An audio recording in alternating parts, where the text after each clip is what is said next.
All this week in our News 5 special reports called Fight the Bite, we are looking at the likelihood that the Zika virus will pop up here along the Gulf Coast.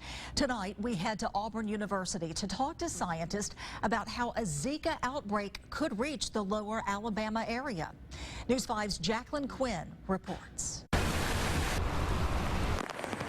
Mobile is the rainiest city in America. And that means a lot of water collects here, even here. You really couldn't ask for better mosquito breeding grounds. In fact, it's not even hard to find them. Okay, you see that one right there? So with Zika fears growing, how does it spread? For that answer, we went to Auburn University. We're going to go into a room right now where we have live mosquitoes. That's where Dr. Derek Mathias These can actually transmit West Nile virus. is currently studying the transmission of disease in mosquitoes. The main thing I'm interested in is understanding why some species of mosquito can transmit malaria parasites and others can't. Zika research is limited to very few institutions at this point because of the potential for an outbreak. So it'll take that mosquito, it has to bite twice. It has to bite the infected traveler, then it has to live through the incubation period and then bite again about a week later to pass on the virus. And the disease can spread quickly in densely populated areas, but it all comes down to what type of mosquito is carrying what.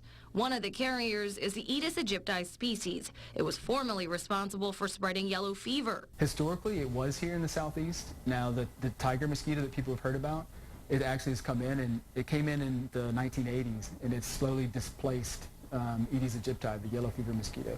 And this invasive mosquito is much more aggressive, feeding on both people and animals all throughout the day. Now, the good thing about that is the tiger mosquito isn't as efficient as the yellow fever mosquito at transmission.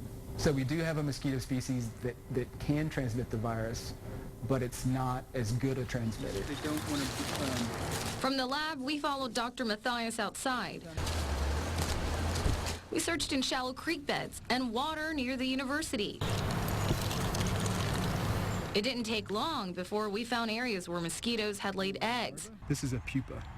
This will be an adult in like a day or two. This one looks to be a tiger mosquito. I think the places in the United States that are most at risk are southern Florida, and then along the Texas-Mexico border. Louisiana is probably at risk as well, because those are areas where the yellow fever mosquito still persists. But as the threat continues, Mathias says the research spotlight will soon begin focusing on the Zika virus. And experts are recommending that you check with the CDC website or your local health department because as people travel, this situation may change. In the studio, Jacqueline Quinn, News 5.